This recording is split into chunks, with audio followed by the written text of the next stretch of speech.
Hey, welcome everyone to the CNC show. Thank you for being here. I hope you're having a great day. If we don't know each other, I'm Andy, the host of this show, and I'm so glad you're here. Seriously, so glad that you're here. You've taken the time out of your day. Jumping in here in the chat, and I saw Alex. I was talking to Alex backstage, but also, his boss doesn't know he's here either. So, put your actual screen, like your work, up on your, and then be able to cover it. It's like incognito. Watch the. Always listen. Oh yeah, you can always listen. But you can watch it too. So, welcome here though. We started the show this year. I don't know. This is like episode 18, 20, something like that. We need to remember that. But we started this show just to create ideas.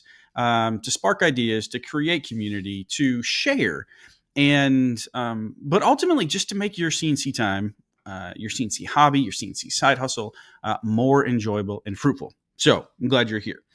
A couple things. I want to update you on a couple of things that I've been doing this week. Just kind of give you a little bit of an update. One, I've been installing the new electronics on my Avid CNC, the EX controller. So that has been fun. It's just a new control box, a new tool height setter, and a new pendant. So be looking for that in future videos. I'm going to kind of highlight that in the next video as well.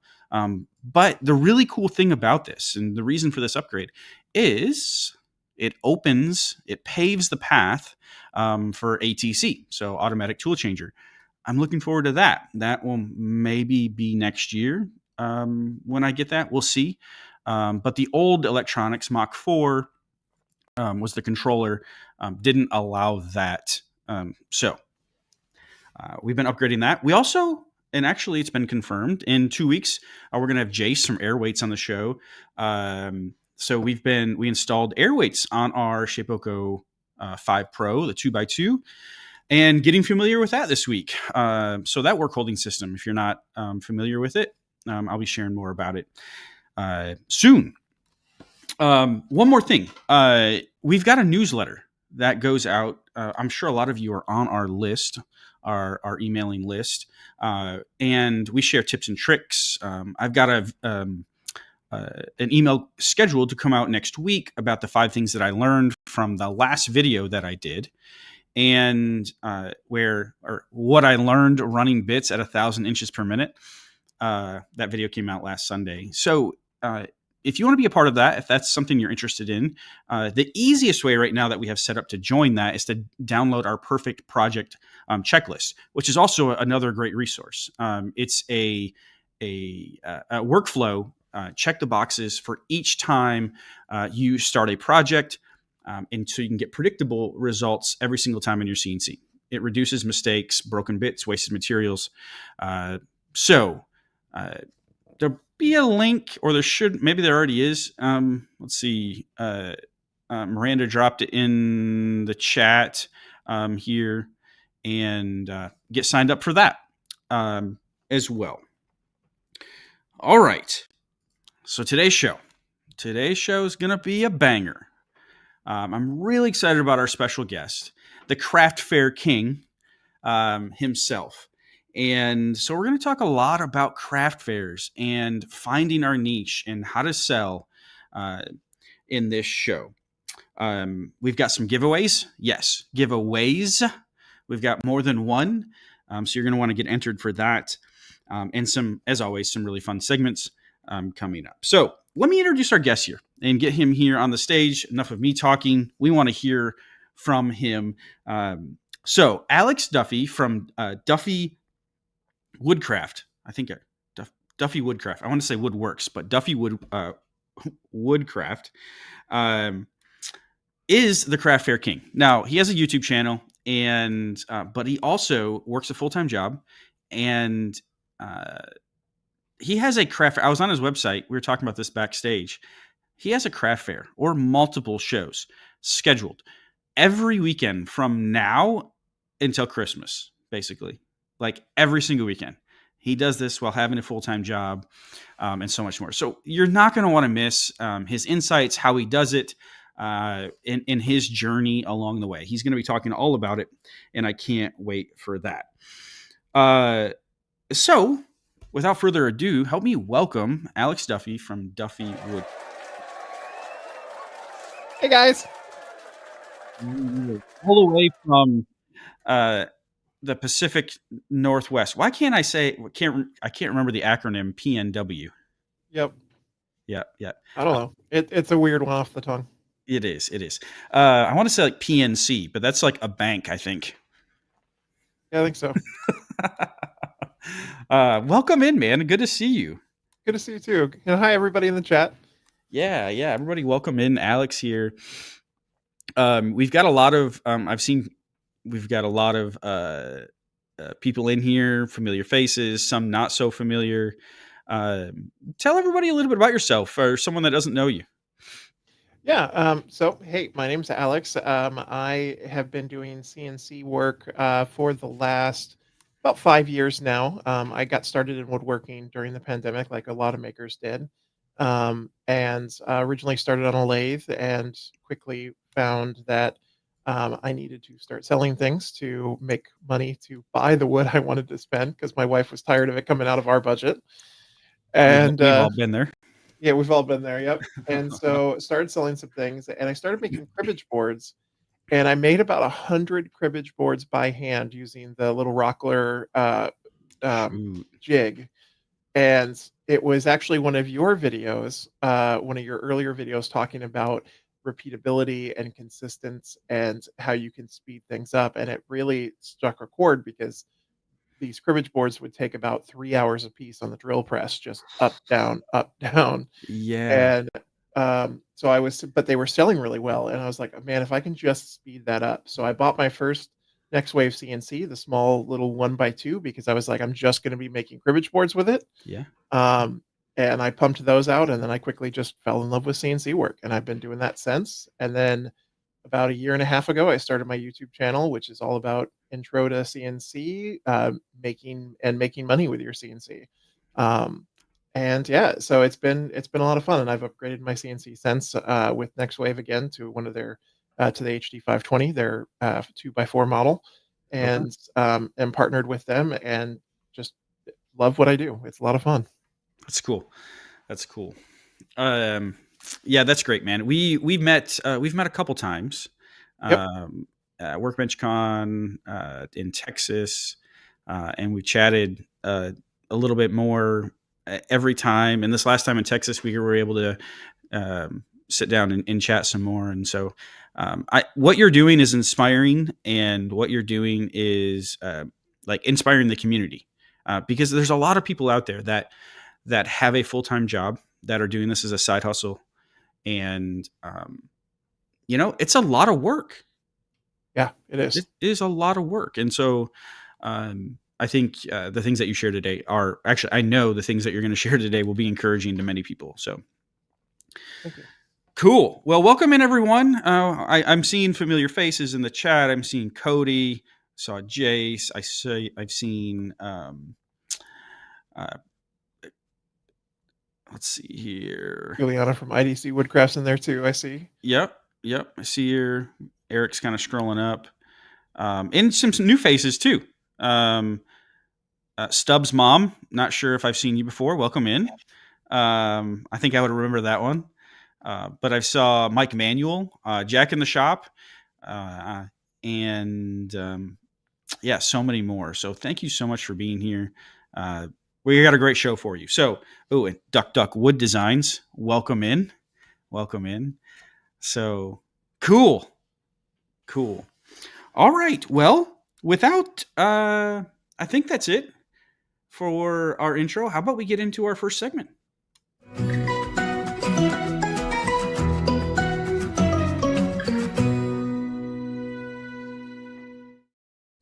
I love that graphic. You got to pick your niche once in a while, you know? Yeah. I've got two boys that are 1 and 4, and I'm always telling them to stop picking their niche.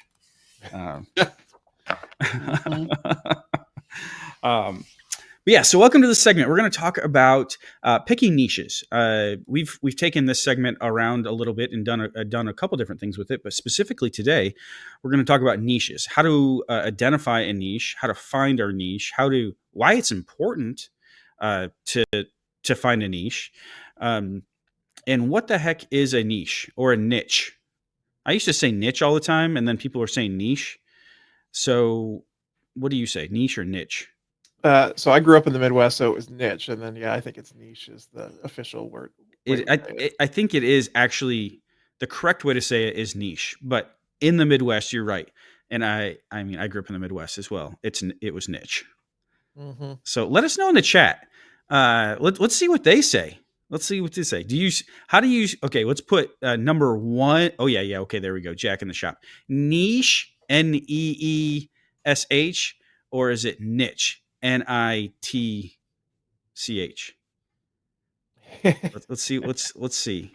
Well, yeah, put niche or niche in the chat. Let us know what you think it is, and we'll see who wins. Um, so I think so. The thumbnail was riches are in the niches. Have you ever heard that before? I haven't. Okay, so there's a guy named Pat Flynn who I highly recommend. He's an online business mm, coach, creator. He does a lot of things. Pat Flynn he has the uh, Smart Passive Income podcast is kind of what he's known for.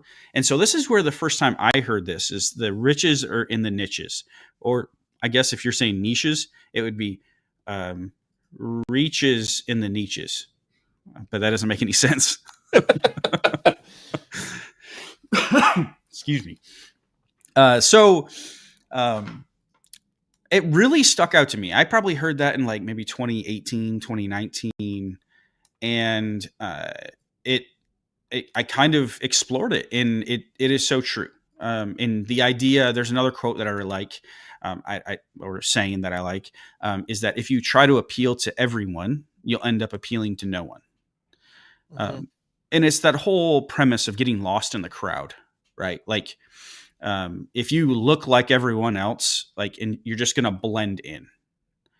So we've got to, it comes down to doing something different. Um, but a way to do that is to appeal. So a couple things. One, when you appeal to a smaller group of people that all have the same interest, a few things happen. One, it's easy to target them um, because we know what they like. We know where they are a lot of times, where they hang out. We know their interests. We know, um, uh, most of all, we know what products, or at least we have a better idea of what products to make for them. So, Alex, can you talk a little bit about how you've leveraged this, whether knowingly or unknowingly, how you have found this to be true in your business?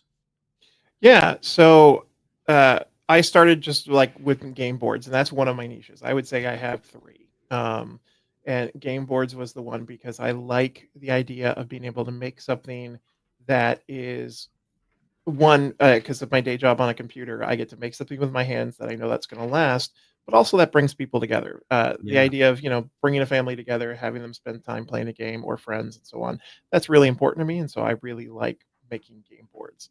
Um, but so before my first Workbench Con, which was 2 years ago at this point, I had got an invite to a Sasquatch Fest, which I had never done a themed market before, and I was like, "Oh, that kind of would be interesting." I don't do themed things. So Um, Sasquatch, so also known as Bigfoot. Bigfoot, yep. Okay. Okay. Just make sure And we're on the I was same page. yeah, and Sasquatch here in the Pacific Northwest is a big thing. I mean, Highway 5 up between Portland and Seattle is known as the Sasquatch Highway because it has the most sightings in the world. Um, so I just think they're really big deer, but who knows? Um, but so I got invited to this market and I went full tilt into it. I'm like, hey, if I'm going to do a theme, I'm going to go full into it. And so I modified a lot of my current projects. So my cribbage boards, instead of doing like a forest scene in epoxy in the middle, I did a Bigfoot. I started cutting out Bigfoot figurines, like these little 6-inch Bigfoot figurines out of walnut that just make it look like the shadow of Bigfoot. And I did some trays in the shape of a Bigfoot. And so, you can have your charcuterie board tray out of, a Bigfoot. And so I did a whole bunch of Nice. that. And my wife and I were talking about me going to WorkbenchCon that year. It was something I really wanted to do, but financially, it wasn't going to make sense for us. And I'm like, hey, you know what? If I make enough for the plane ticket, I'm going to go. And I was Nice. like, and I didn't think it was going to be enough to be for the plane ticket and the hotel, and it ended up being a lot more.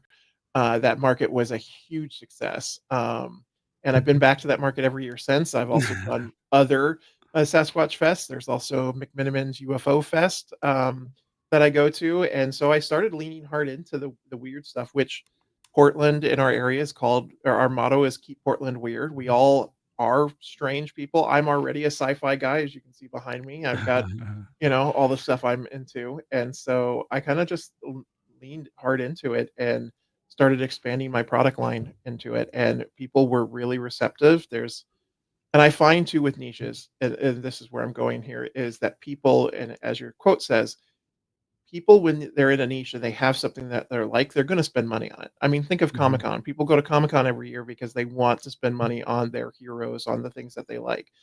They go to a themed market for the same reason.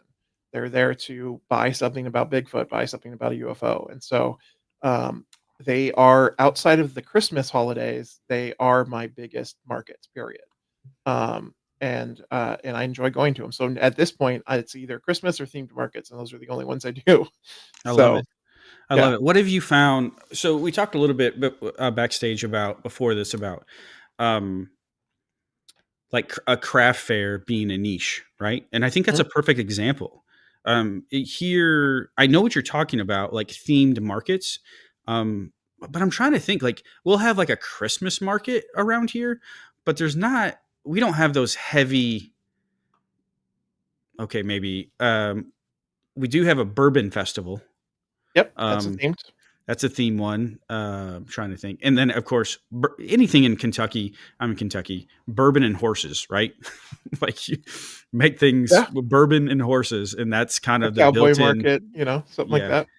that. So, um, but yeah, like selling at craft markets can be a niche thing as well. Like, and I think that's a perfect combination, like you were saying. Like themed markets, I think is a fantastic idea.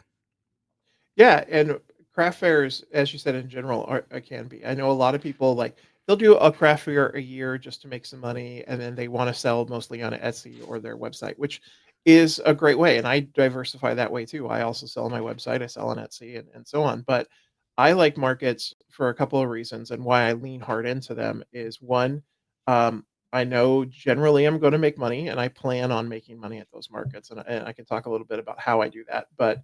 Um, I go to these markets because I love getting instant feedback from customers. And I think those are what a lot of people miss when they do markets or they don't pay attention is when a customer comes up and walks up and goes, "Oh, I really like that, but I wish it did this," or "Oh, I like it," or "I wish you made this." Um, Something that in my radio days when I worked in radio and did a college for it, we would learn that one of the things you learn is that when you have a caller who calls into the station, there are at least 15 other callers that thought the same thing but didn't want to call in or Hmm. didn't bother. And I feel the same way. I approach the same way with markets. If one person says something, 5 or 15 other customers say the same thing, but they didn't say it.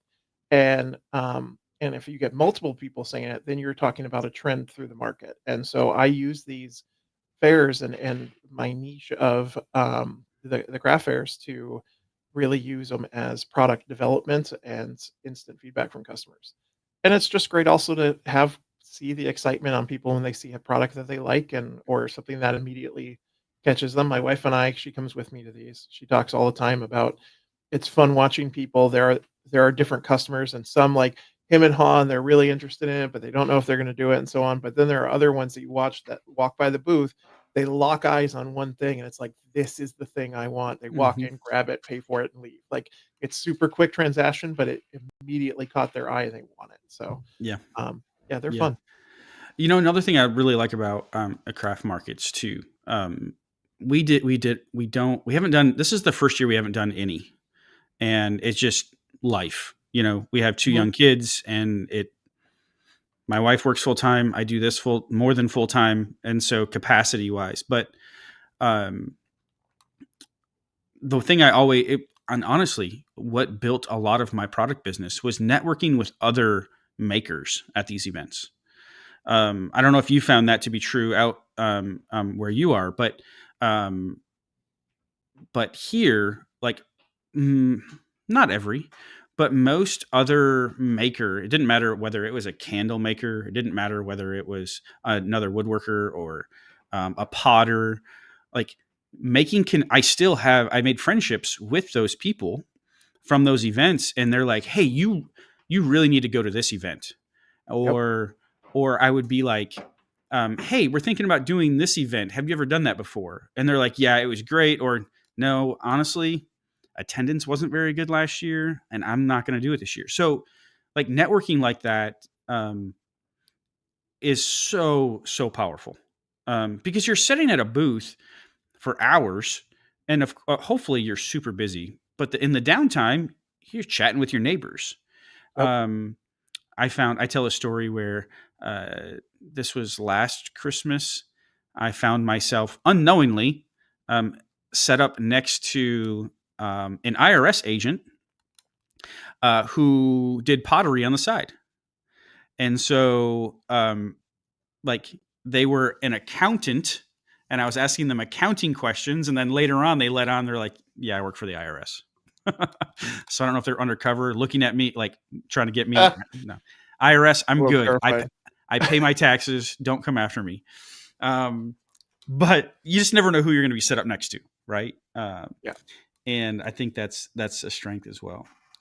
Um, I will say too that besides the fact that you can use them as, networking and so on, also look at your neighbors as a possible business partnership. yeah. I One of the main things that got me started was I was making cedar soap dishes, as a lot of people know, and I've told this story that whenever I go to a market, if there is a new soap manufacturer or part little small business there that I haven't spoken with before, I give them one of my soap dishes for free.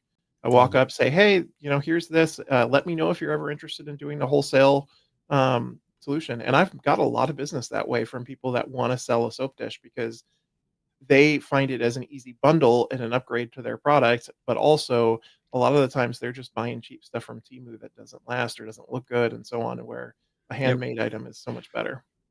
Yeah, I'm telling you, man, you're on it. You're on it. Your strategy is next level. Um, Absolutely, absolutely. That's how I'm. Maybe some people are familiar with it, but that's how I ended up selling, soap dish trays to Saturday Night Live. Uh, Cool. I That's how it happened. Like, I was actually working with somebody and that sold, custom soap dispensers, like literally just like pump bottles, and they were looking for a a nice tray, that fit perfectly the size of the base of their, soap dispensers, and that's how that all worked out. And then we ended up selling those, and they were in like SNLs. This was during COVID, when everybody was like hand sanitizer all the time, right? Um, they ended up setting them like all over SNL. Like, I wish I could have got a picture. Like, trying to think of a name, like Will Ferrell, like squirting. That would have been money. Been all over the website, but I didn't get that. Um, so, you hinted at it a little bit, earlier. Um, what are some of your strategies um, for making these craft fairs profitable for you? Yeah. So a couple of things. First of all, I use a lot of psychology in how I sell. I've done a lot of research in it. I've done psychology in college, and one one of the things that I find important is so first when you're first starting, and there's a question in the chat about do you reach out to an event coordinator to ask how many people are to expect? I don't, but I sort of do it in a different way. Of I reach out. to other vendors that I know that have been there, or I go on to their Facebook page or other events in the past because the internet keeps everything. You can see the interest in years past, and is it growing? Is it going less? And so on. If it's a new market, I very rarely do brand new markets because I don't know how they've done and I don't want to risk it. Because there's a question of is it worth your time or so on. But if it's a growing market, I will jump on that right away because it means it's people are excited about, they're talking about, there's vendors there that they're interested in, and they're gonna keep coming back. Um, then, uh, as far as then how I, plan for profitability, I stick with a formula, that I've talked about before on how I price all my products. So I make sure that I'm making a profit that way.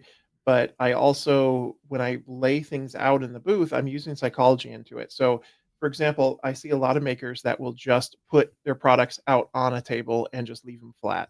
That is a big no-no because customers, with your eye, your brain just looks in a straight line, moves on very quick. One of the things you want to do is kind of like that old joke about running away from an alligator in a zigzag. If you guys know that from Florida, you basically create a zigzag for the eye to follow because it slows down the customer as they're looking through. So one product is laying flat, one is on a stand leaning up and has some height to it, or is on a different type of stand or setup. So when a customer is stopping at your table, they can't just do this. They have to go up and down, and it slows down their brain process and it gives them a better time to catch something. Um, I also will put more expensive items away from the checkout area, so that you start with your bigger priced items and then you get smaller as you go.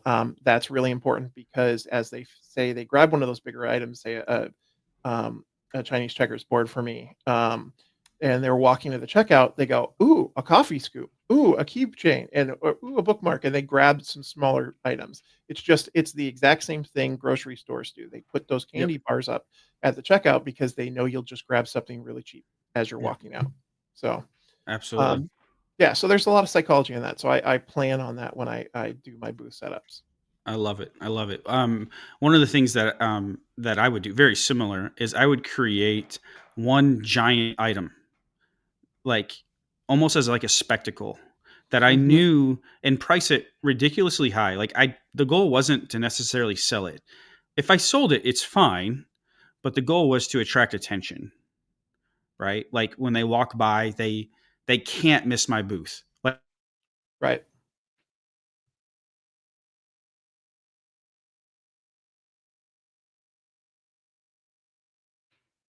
and we're back. Okay. Yeah, I don't. That was And weird. yep. But I made a giant, like 4 foot diameter sunflower, and I hung it on the wall behind me. And so eyes, like it just attracted attention, right? And um, just trying to stand out. And I actually did end up having a lady buy it for like $250. It was just plywood, Yep. and she carried that sucker out of there, and I was like, okay. Yep, I do something very similar. I have like I said, I sell those 6-inch little figurines.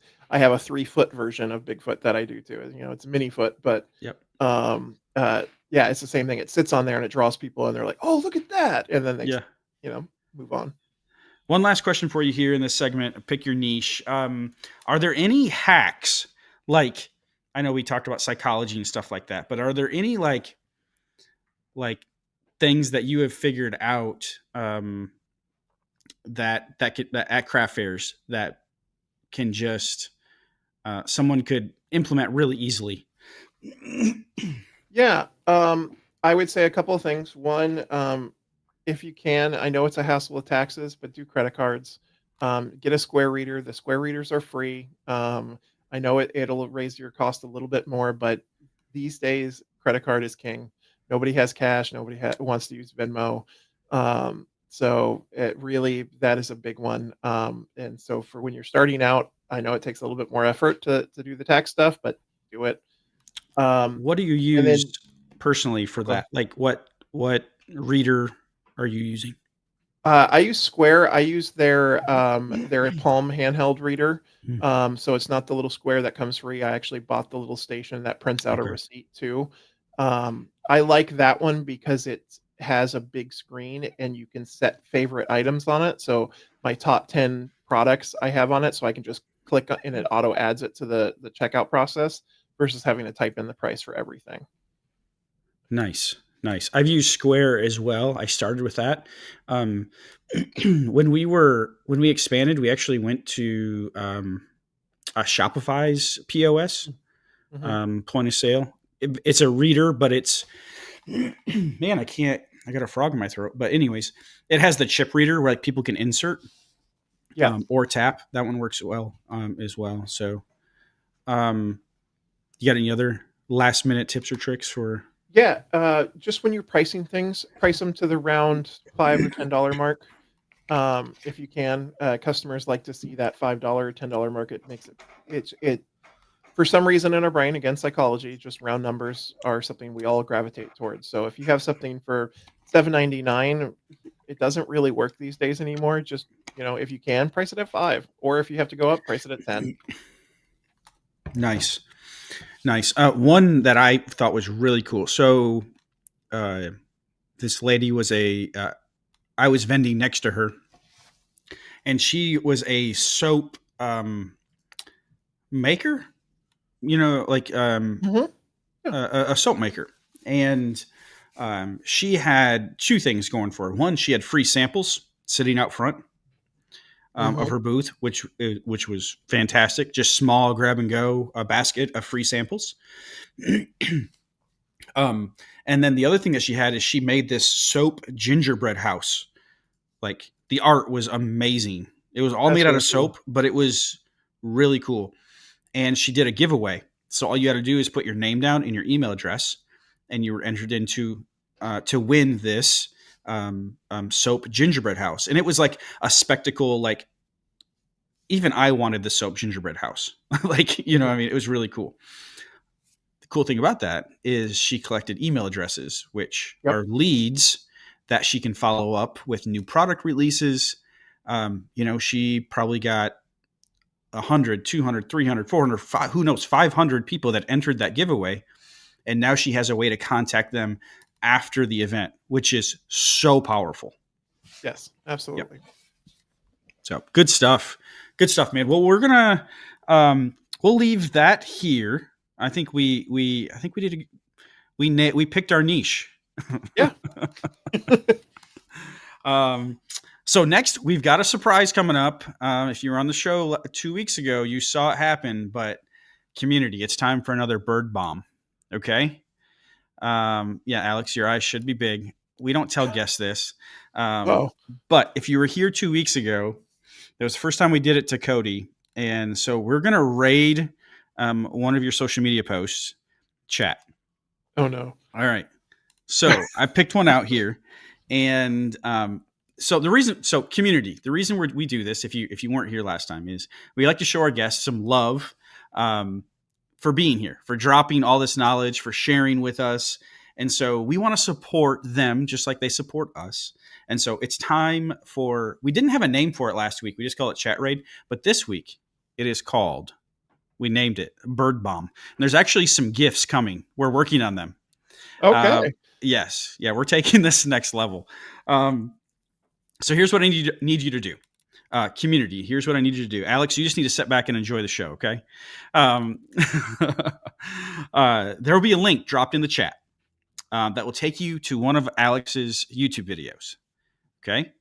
I need you to click on the link and leave a comment of, we the team I didn't get on the same page of what I wanted to say. I changed this last minute.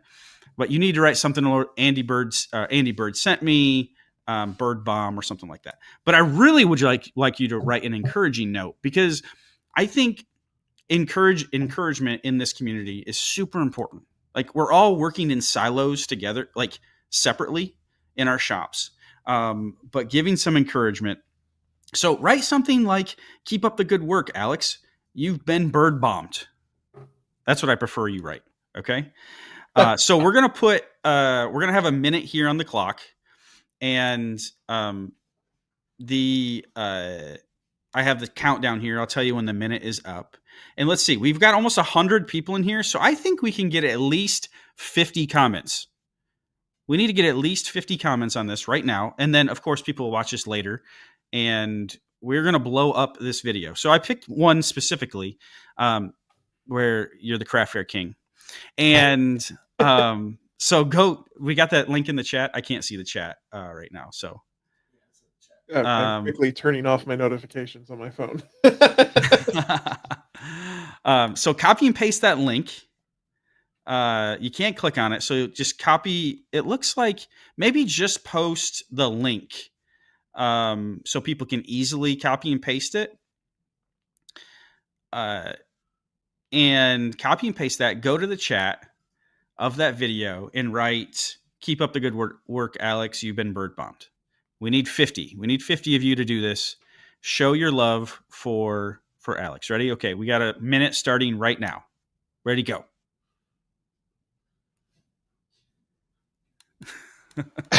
Go. Cody go. bombs away. Yeah, bombs away. So, yeah, go for it. Show the graphic here. That's great.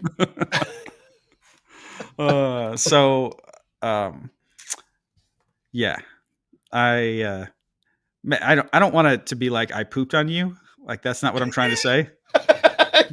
It's what it did, though. But it is what it looks like. In green, what have you been eating? Yeah, right. In green, the diet has been very vegetarian up here. Yeah. So what do we got? We started with 90 comments on the video. Okay, so you had 90 comments on that video. It was one of your popular videos, man. We're up to 115 Yeah. right now. And we're up to 115 right now. So here, you want to show? Yep. Let's go. All right, keep going, everyone. There's the video. Here's all the comments. You guys are great. Yes, let's go. So I'm going to call other creators out there.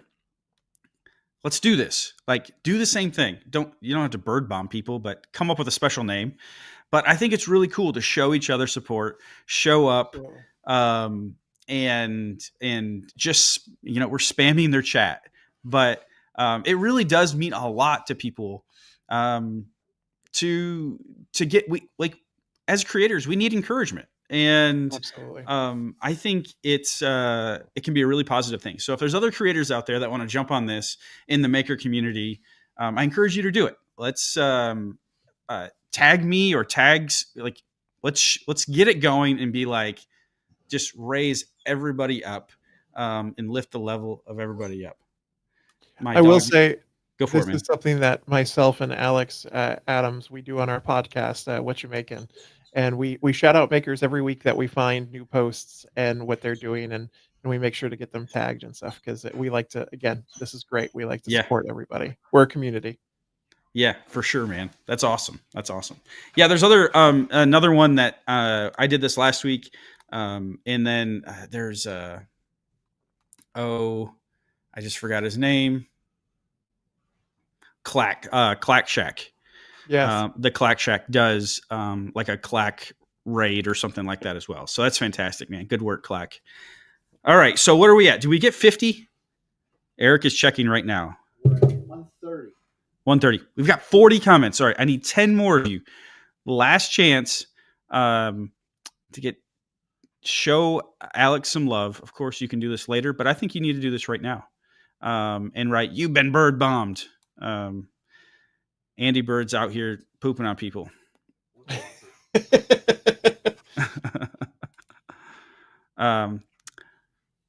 So last week, if we got it to a certain amount, I did a special giveaway. But just know, we do have a special giveaway already coming up towards the end. We've got 2 special giveaways coming up. So I'm not going to add, it doesn't make sense to add another giveaway right here. This is just a, hey, we appreciate you.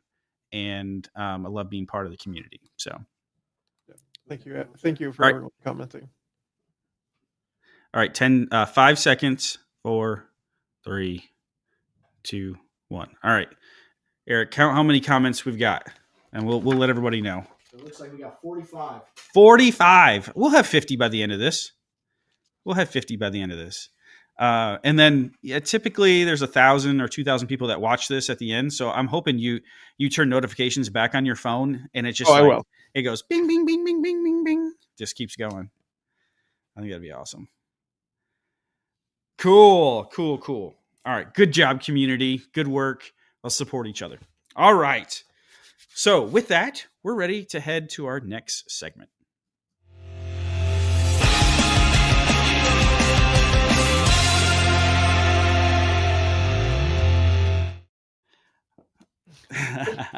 All right, welcome to Guess the Price, where we guess the price of random items that our showrunner over here in the corner, if you see me looking over here, it's because Eric is running everything right here. Hello. And Hello, Eric.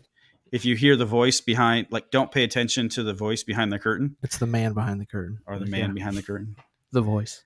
And shout out to Miranda, who is in the background helping us as well. So everybody say, hi, Miranda. She'll love that, by the way. Bye, Miranda. She'll actually probably hate me for that. But all right, so guess the price. Eric has picked out 4 products this week across the internet, and we're going to play a fun game called Guess the Price. Alex hasn't seen these. I haven't seen these. I have no idea what they're going to be, but we're going to find some inspiration, and we're going to see if we can guess the price. Okay, first up for Guess the Price, which we are Halloween edition. I don't know if you guys know this. Tomorrow is Halloween. So if you haven't bought your wife a bouquet of flowers, if you haven't got your Halloween costume, be sure to get that by tomorrow. So here we go. First item up while Andy takes a little break is these PVC spooky cats. It is for the set of 3 of them. They are roughly 18 inches by 12 inches by a half inch thick. So these outdoor PVC cats. See, I want to know real quick, is this from Temu or is it from Etsy? No, those pricings are going to be different. I get these from Etsy, and they're all based in the USA. I check and make sure. Now, who knows if the person in the USA is buying them from overseas? But I mean, I at least make sure we're not getting it from Taiwan or something like that. I'm going to say $40. Ooh, $40. Okay, I'm going to say, let's see. I'm going to say 30. I'm going to say 30. Now, again, there's no harm here. It's not what you would necessarily sell them for. It's what do you think they're selling for? This is a great product, by the way, and a really easy one to make with CNC. Absolutely. Yeah, and it's super powerful. I think now it's not CNC wood. You could make these out of wood, but they wouldn't necessarily last all that long. But using that PVC material, it's not cheap. It's not cheap. That was my concern. Yeah. Since it's PVC, that could raise the price up more. So yeah. Now that I'm saying that, I think our guesses are a little low, man. But, yeah, I'm thinking closer to 60 to 70. Yeah. Let's see how far we were off. Okay, the price for the spooky cats is. Ooh. Okay. That was closer the first time. Ooh. And they did have some ghosts as well too. How big are these? These are roughly 18 by 12 by half inch thick. How are you making? They must have a good deal on that material. Yeah, I was gonna say, how are you making any money? But more power to them. More power to them. Okay, here's our next item. I thought these kind of just had a Halloween feel to them. They are kind of that gothic looking window frames with distressed wood. These are roughly 36 by 16 inches, 3/4 inch thick. They are made of pine plywood. Ooh, plywood, huh? So a cheaper pine or a cheaper plywood. I'm guessing. I don't know how much a plywood like that cost in your area. Let's say it is 3/4 of an inch. I'm probably going to go, since they're painted, I'm probably going to go construction grade plywood, like a higher end sanded plywood. So maybe $40 a sheet, $30 to $40 a sheet. How much is a sheet like that in your neck of the woods, Alex? Yeah, 65 to 70, depending on. Jeez. I'm glad I Yeah, live. I'm gonna go $66. Ooh, 66. Okay, I'm gonna go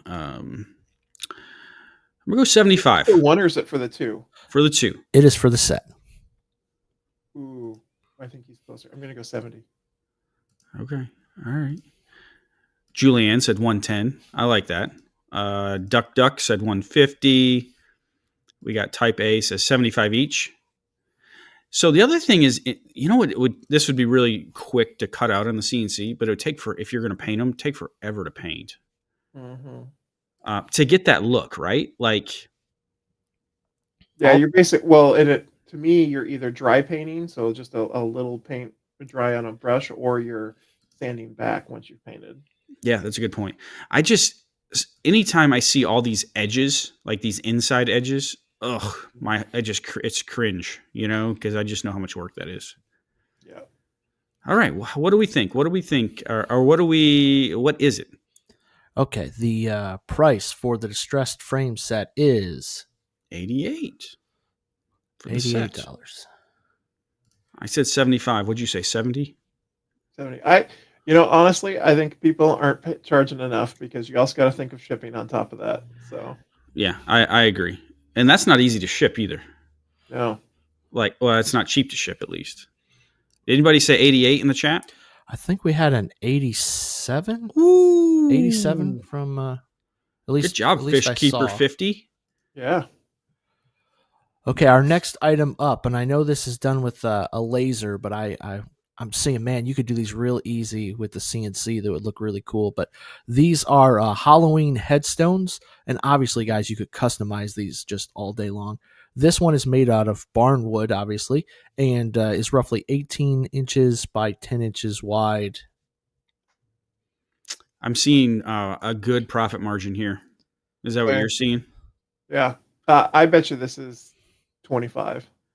Yeah, I think it cost them $3. Yep. I think it's similar. I'm going to say 30. But materials. One thing that's really a lot of maybe, I don't know if you've experienced this, but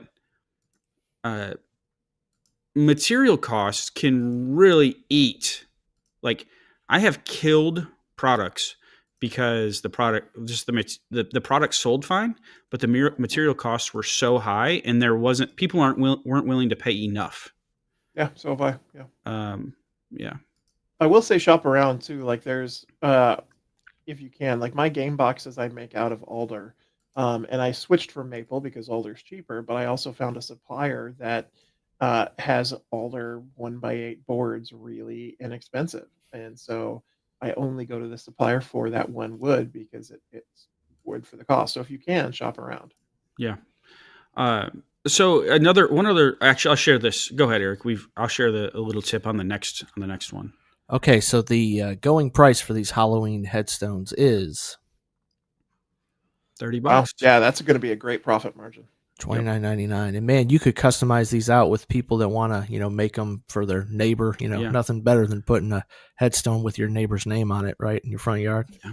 Alex, what do you think? Would you pets?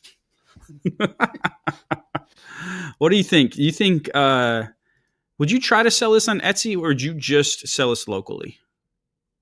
If I'm going to offer customization, I would do Etsy. I pretty much only customize on Etsy or on my website. I don't do custom local because if I'm at a market, I can't do it there. I have to bring it home to do it. So, yeah.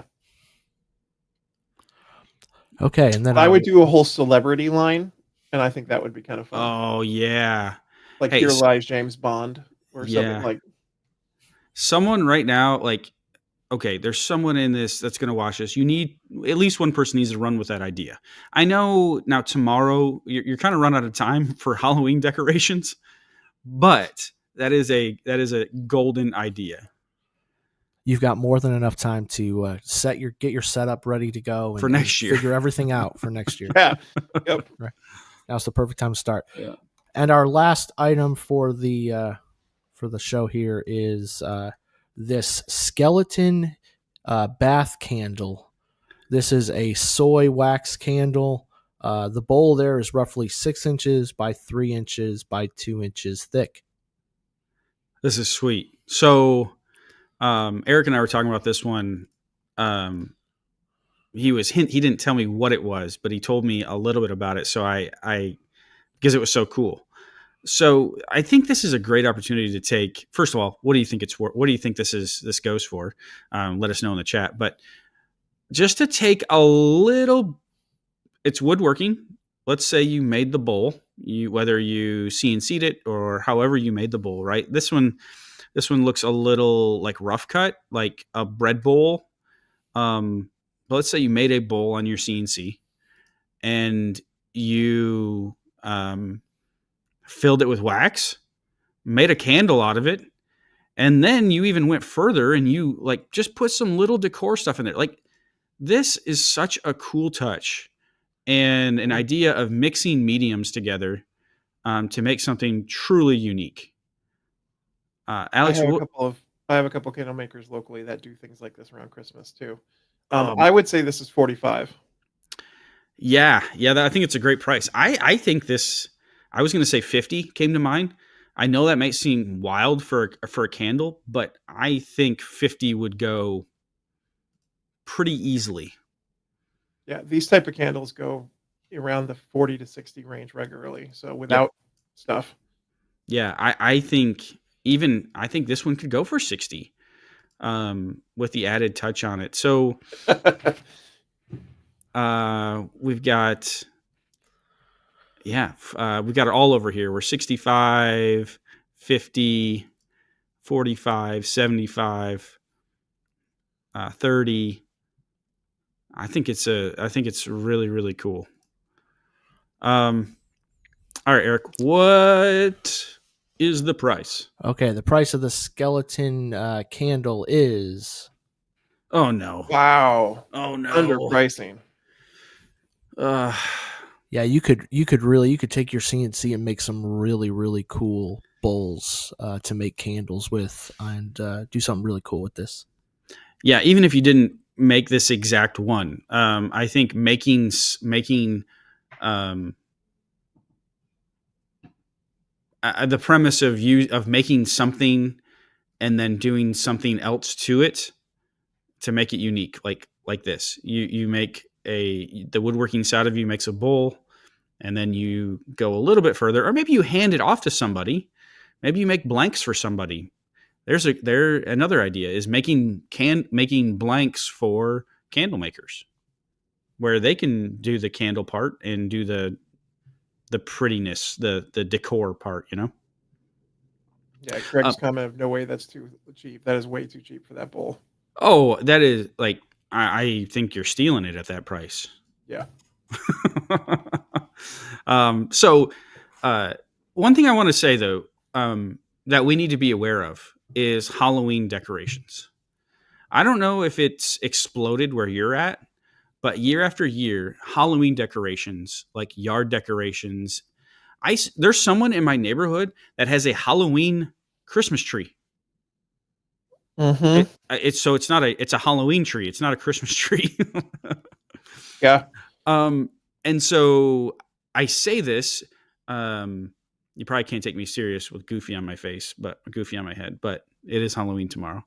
But no, I seriously do say this, is that I think this is an exploding market. The Halloween decor market is exploding.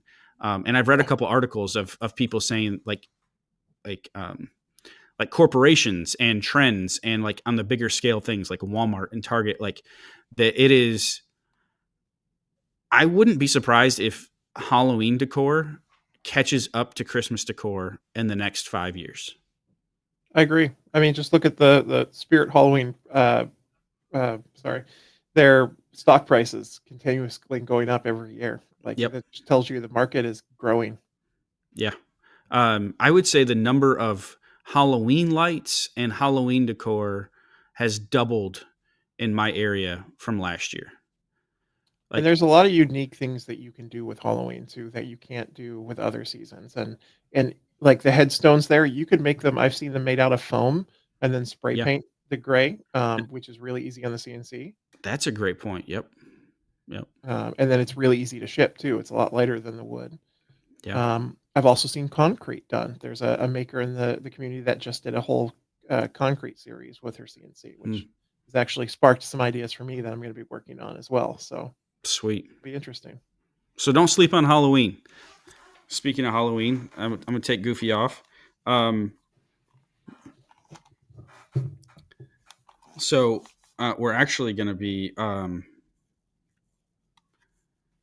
I'm going to. So Halloween's tomorrow, right? Happy Halloween, everyone. My family is going. So my two sons are going to be police officers, and mom and dad. So me and my wife are going to be the bad guys. We're dressing up as criminals. So I can't wear. I told Garrett this last night. I said I didn't feel like it was like I should show up to someone else's live stream dressed in like a striped, like convict jumpsuit. So I The brought out burglar from McDonald's. yeah, I brought out last year's Goofy. I was Goofy last year. Ah. All right. Well, guess what time it is? Which have we haven't even introduced yet, have we? We haven't got people in it. No problem. It is giveaway time. And so in order to get into giveaway, so Alex has been super generous. Thank you, man. To give away one of his niche products that he makes. Look, check this thing out. Real quick, let me introduce it so they can get people in we can get people in. So put hashtag AndyBirdBuilds in the chat. You only have to do it once to enter to win Alex's sweet product that he makes. He's going to tell you all about it right here. Check this out. Yeah, so these are my UFO lamps. They are a plug-in lamp. So you just plug it into the back. It's got an on and off switch. And these I started making for our UFO Fest. I originally was turning the UFO on the lathe, but that just takes so much time. And so what I started doing was I created a program in Vectric for a double-sided carve. Two pieces of a single carve, the top and bottom of the ship, off of a 3D 3D file I found, and I went ahead and then I glue them together, and then I programmed the CNC to do the electronic spot in the bottom, and then I drill in the holes for it. They're just super fun. They're super fun little lamp. I use some pretty burl wood because I always think that looks like an alien landscape. Whenever I do epoxy projects, any of the epoxy I've left over, I throw into these little like succulent things, and so I make these little succulent alien plants, and I use them as decor on these as well. So they're a fun niche. Dude, I do a ton of custom orders of them as well throughout the year. Dude, that's so sweet. And that's kind of what we were talking about with the candles, right? Like there's CNC aspect to that. There's multiple, right? You're carving the ship, you're carving the pocket for the electronics, but you're adding epoxy gems, epoxy things to it. And what are you using for the vertical piece? The rod is an acrylic vertical piece. It comes clear, and then I just use 500 grit sandpaper to basically make it a little frosted, so it travels the light up a lot better. It's my window's open here, so it's kind of hard to see. It's a lot brighter in person, but especially with a darker room, you just get this big, beautiful blue beam. That's so cool. That's so cool. Yeah. That's so cool. Good work on that, man. Thank you. All right. So last call, hashtag AndyBirdBuilds. One lucky winner is going to win that lamp. And we're also going to do a Spindle Spin giveaway after our rapid fire Q&A. So make sure you don't leave for that because you'll still be entered to win that. So you enter the same way. We're just going to draw two names, one now and one later. All right, here we go. Good luck, everyone.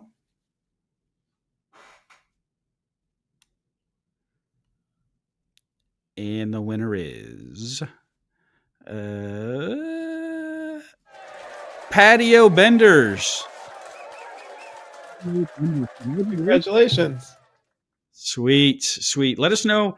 Let's see if Patio Benders is here. Let us know that you're here, because we want to get this. Sweet product to you. Patio Benders. Contact. So how you reach out. Alex, we didn't talk about this ahead of time, but I'm sure it's fine. Reach out to support@andybirdbuilds.com. Say, hey, I won the UFO, and we will get you in contact with Alex, and we'll get that to you. Yep. Cool. So patio's in the house. Gotta be here. He only had 5 minutes to put his name in. Nice. Hey, congrats, Patio Benders. Cool. And, if you want one, I'm sure you can head to duffywoodcraft.com and pick you one up. Pick you one up. Pick one. You'll have to message me this time of year. My store is off this time of year because I have too much for the holiday. But message me, and post Christmas, I open all my custom orders back up. There you go. Or if you are in the Pacific Northwest, maybe they'll see you at one of these shows. Yeah. So there you go. Cool. Well, congrats. And thanks again, Alex, for your generosity there. Yeah.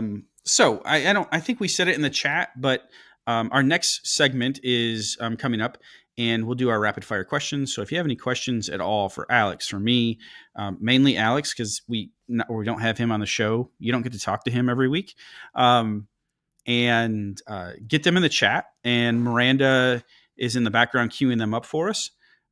So anything craft fair related, CNC related, business related, product related, jump them in there, and we're going to head to that segment now.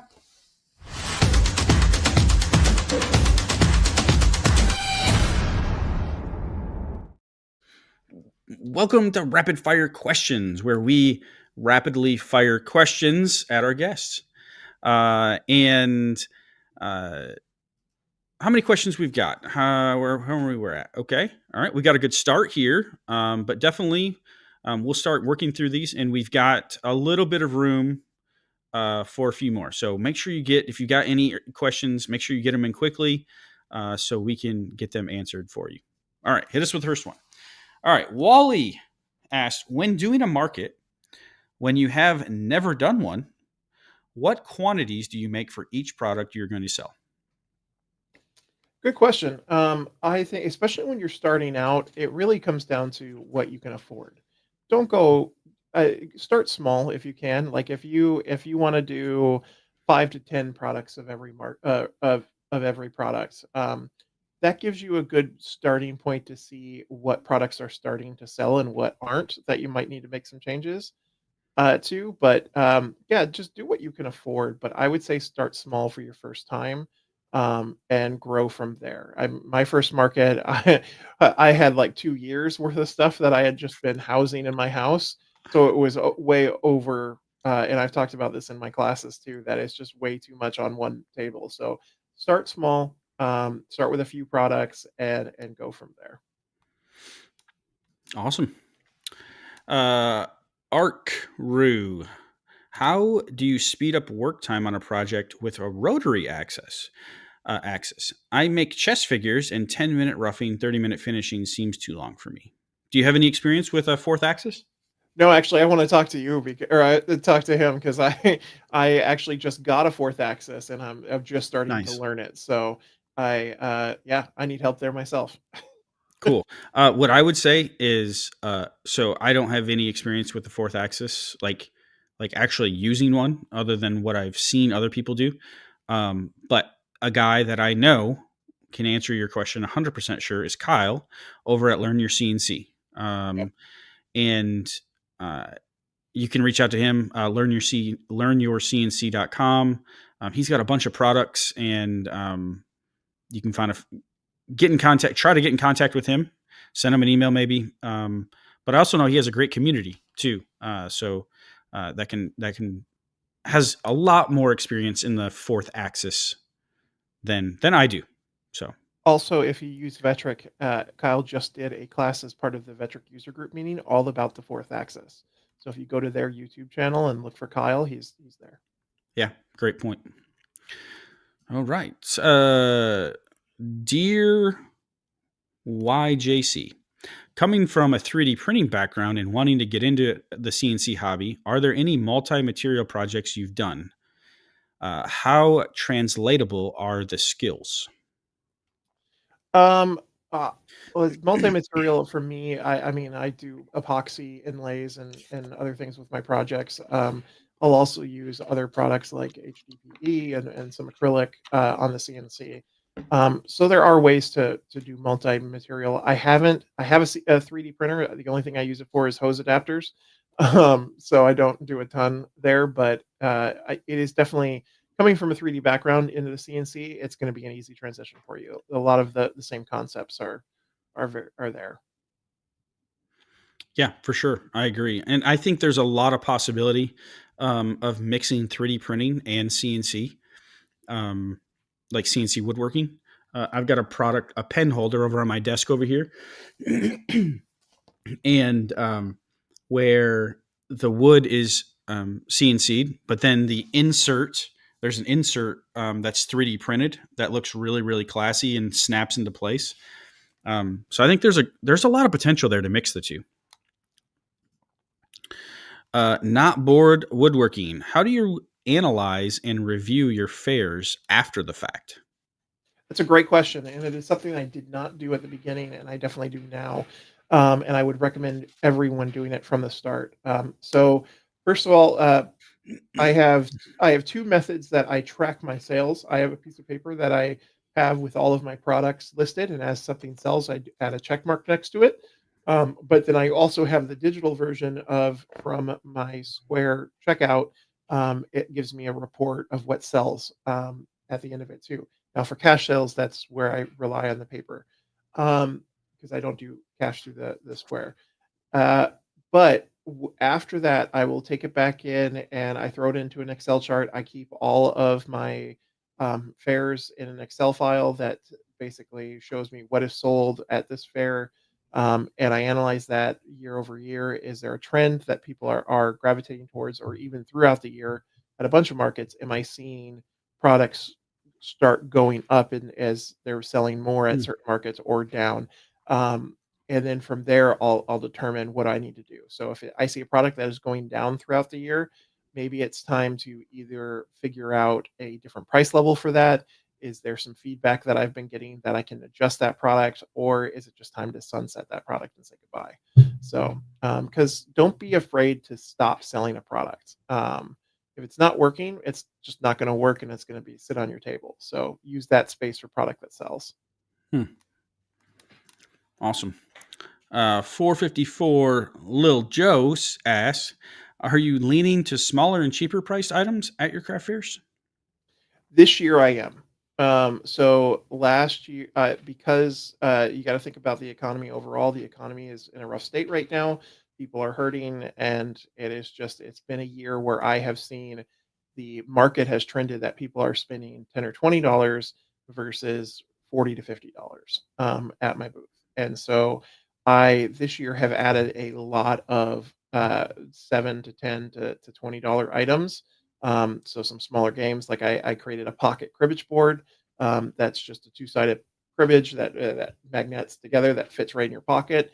Those will sell for $20. So those are cheap and small. So I'm adjusting the products I have to make them smaller. So this year I have 2-player aggravation and Chinese checkers. So they're going to be a third of the price of the full-size boards because they're not using as much material. So I find that I'm leaning that way because the market has gone that way this year. Awesome. Platte Valley Woodworks asks, how do you keep the drive to do markets? Everyone's Yeah, everyone suffers with burnout. And I've done that too, but Yep. I I really love markets. I love the interaction with people. It's the I work from home, so I don't see a lot of people all the time, and so it's my time to socialize with my customers and get instant feedback. And for me, that's what's so important is that instant feedback, because I live in a vacuum. I'll make stuff for YouTube and everything else, but you're not getting constant feedback from your customers or seeing what they like. And even at my retail stores, I don't get that from my partners. I get that from the customers one on one. So I look forward to doing markets, but that's just my personality. Yeah. Yeah. How do you pull WM Crash? I always like to say names just in case, just in case there's business. I don't know. I, I don't know. I guess falter my way through reading handles. But but how do you politely or impolitely handle people who try to haggle you at a craft show? Yeah, so I don't haggle at shows. My price is what my price is. And I'll have people that'll come up and I'm nice enough, so I'll just honestly tell them like, hey, sorry, I don't haggle. My prices are as cheap as I can sell them. So if you're interested, I would love you to buy one. But and I just go there. Like I don't deal with that. Cool. Art Kloss asks, how is shipping figured into sales? How do you figure Um, shipping cost into your sale cost or yeah, sale so price? on Etsy, my products are listed for free shipping because they have to be the way Etsy's algorithm goes.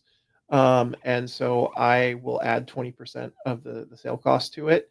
On my website, I don't list free shipping, and I have a calculator that does it. I had done a poll from my customers on would they rather see a higher priced item with free shipping or a lower priced item with shipping calculator, and the majority selected that route. So that's the way I've gone on my website. Yeah. So if you just said it, but I want to reiterate it. If you don't know, Etsy actually favors um, um, shops or favors products that are listed with free shipping, like algorithmically, like they'll surface the free shipping products more than they will people who charge for shipping. Is it still the $35 threshold? It is. Where they, um, yeah, yeah. Yep, it is. So, like it or not, that's the game that Etsy is playing. Naturals Live Edge says, "Do you have a video doing your first market?" I don't, but it is coming. It is a part of a series that I will be doing in 2026. Awesome. All right, we've got 2 questions left here. We've got a couple more. We'll see if we can rifle through these. We got 4 questions left. I think we can get through them. When you cut out acrylic plaques with an O flute bit, what causes chatter only on one edge? That's interesting. I don't know if I've experienced only on one edge before. I was originally going to say if it's everywhere, that's bit deflection, but on one edge, that is a little weird. Maybe you've got your spoil board or what it's sitting on is not perfectly level, so maybe re-level your spoil board and see how that goes. I was thinking, again, we're speculating here without seeing it and knowing, but maybe your work holding is uneven. Yeah. And on 3 sides, it held it really well, but maybe a fourth side, there's just not as much support and there's a little more vibration. Maybe check those things out. Yeah. Wally Steedman says, I've been making some horoscope type catch-all trays and use the birthstone color as the epoxy fill. Do you pour the epoxy on the CNC machine and let it dry and then flatten with CNC?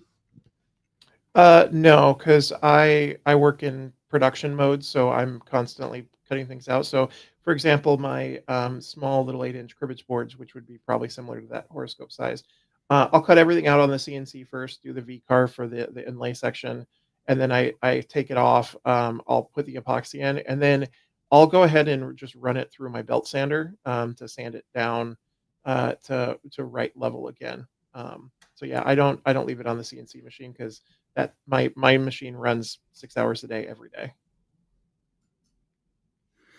Recycled wooden things. What percentage of products do you sell at markets versus online versus your partner stores? Online for me is pretty minimal. It's only about 10% for my physical products. I sell a lot of digital files for CNC files. So that's a good portion of my business. I would say overall about 25% of my total income is digital files. But as far as between markets and partner stores, um, it's probably 60-40, 60% markets because of how many I do, and 40% at my retail partner stores because I do a lot with my retail stores. Awesome. All right. Last question here. How do you handle people who run you down, saying you're cheating using a CNC machine instead of hand carving the products? I brush them off because I'm one of those guys too. Like, I don't see the point of trolls on the internet. I don't see the point of marking anybody down. Like, we're all human. We're all part of the same community. Like, just be nice to people. So for me, I just brush them off and just be like, hey, I feel this. I could say the same thing about using a table saw or a bandsaw, Yes. versus a handsaw. So it is just another power tool. It's not something that you put on and get a finished product. You still have to finish it and Yeah. build something. It's just another power tool. Yeah. It's just another tool in the shop at the end of the day. And if someone is taking the time to run you down, typically they're insecure about something, and it's really not a reflection of you. It's a reflection of them. So I'm not bringing them down, but I don't think, I think that's the way we think about. I think about it. It's like, maybe that person is just. So I just put out a video on Sunday, for example, a controversial video, and how I took the negative comments of that video. By the way, it was majority good comments, but how I handled the negative comments is, one, I don't read them. Two, so if you troll my videos, someone else might read them on my team, but I'm not reading them. And then two, I just be like, wow, that person must be having a really bad day. Like, I wonder if they're okay. Like, for you to lash out at me about something, it's just like, are you okay? Because who knows? Maybe their kid, maybe they had a bad day with their kids, or maybe, their significant other's sick. You just don't know where someone's at. So, end of my soapbox. But I've had to deal with this a lot in the last 5 years of that stuff. So, yeah. Yeah. All right. It's unfortunate. We're all human, right? Yep. So good stuff, man. Good stuff. All right. So it is time for the Spindle Spin, our last giveaway of the show. Today we've got, if you've already entered, you don't need to re-enter. Just put hashtag #AndyBirdBuilds in the chat. If you haven't yet to be entered, putting it in more times isn't going to get you more entries. It's just one entry per person. So today we got free files, free digital file. We've got everyone wins a free file. We've got prize packs, a surprise prize pack that you will be sent in the mail. You pick a free file or a surprise pack. We've got spin again, prize pack. We've got a 30-minute call with me. 30-minute coaching call about CNC business or CNC in general. I want to win that one. And I skipped it here, right here. This is the CNC Kickstart. So the CNC Kickstart is a course, if you're not familiar, that I and my team have created to help you kickstart your CNC journey. It comes with 6 projects, 7 with the bonus project. And it teaches you how to operate your CNC. So that is someone can win the CNC Kickstart course today. Last time we did this, someone won the CNC Kickstart after we landed on spin again 3 times. Mm-hmm. So, last call. Give you 5 seconds to put Andy Bird Builds in the chat. And how we're going to do this is Eric is going to pick a random name that's going to come up on screen. And that person, picture you're standing here with me, you're coming up on stage, and you get to spin the wheel. Although I'm going to spin it for you. All right. All right. Let's see who is going to win a spin on the Spindle Spin.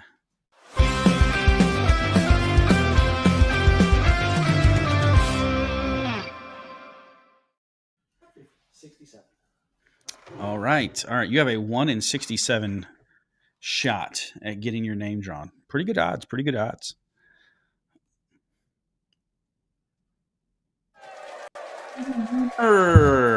Congratulations, Steven. You haven't won anything yet other than a spin.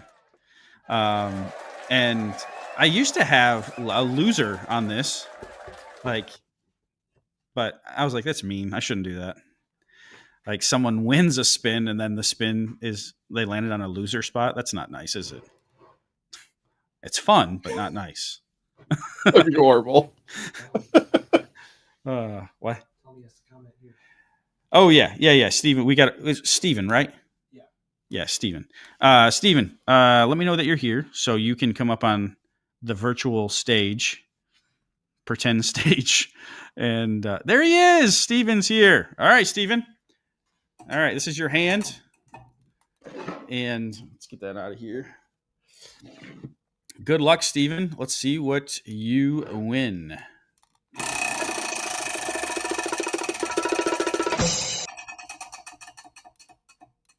A prize pack.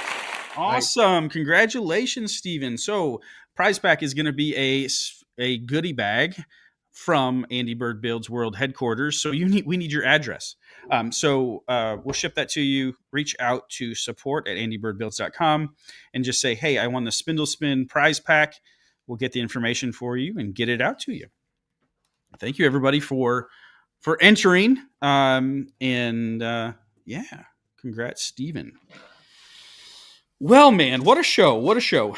We've got a couple things left here to do. The main one being is just thank you for being here. Thank you for being here, part of the show. Having me. Yeah, absolutely, man. I hope you enjoyed it. Where do you want to direct people? Where can people find you? So just go to duffywoodcraft.com. Make sure you spell it with an E. So duffywoodcraft.com. From there, you can find my socials, my YouTube, my podcast. There's a Discord link up at the very top of the page for the CNC with Us Discord. So jump on into my Discord and it's a community run just to learn and help each other out. So it's a great time. I know another place that you can find Duffy is in our CNC community. Yep. So he's in there as well. And so you're all over, man. You are all over. Hey, oh, man. Boo. Eric just told me the results of our bird bomb. I'm joking. This is all a joke. We had 48 comments so far. We need 2 people. 2 people to go to the video and comment and say you've been bird bombed. It's all good though, man. 48 comments isn't bad. Plus people, 1,000 people watch this afterwards. I think we're going to get you up over 100, 200. Hopefully, I've seen this happen before, by the way. I'm hoping YouTube takes that thing and they're like, ooh, look at all this engagement. By the way, if you want to like his video and watch the video, that'd be fantastic too. And the thing's just going to go take off. 1 million views. That's our goal. Thank you, guys. All right. Thank you so much for being here, man. Yeah, check out duffywoodcraft.com.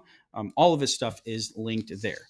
We've got a couple members to thank. We've got our channel members here to thank. We've lost a couple, but we've picked up 2.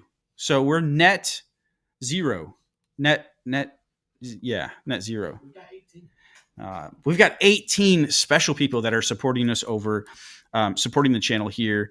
And here are their names: Net News Leisure, Monte Jones, Earl Mahaffey, Aaron Newton, Technotan Australia, David Mercer, Roland Glidden, Johnny Gardner, Randall Jenkins, Pineapples Barbecue and Woodworking, Bradley Custom Designs, Cody Elkins, Frank Bean, Ray Stoyle, David Hoffman, Glenn Taylor, and our 2 new ones for the week, The Dangers of the Internet and Daniel Disler.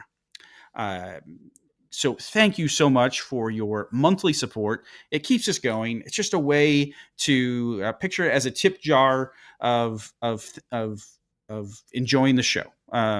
So we're working on some things. I'm not going to release them just yet, but we're working on some things to enhance our channel membership, to give you even more value. So that's something that's on our list to work out.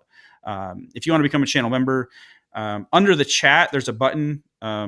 I forgot exactly what it says. Join maybe. And you can learn more details there. So thank you all so much for that support. It means so much to us. It truly does. All right. Well, now it's time for our weekly charge. I charge everyone to go fire up that CNC and make something you're proud of. We'll see you next time.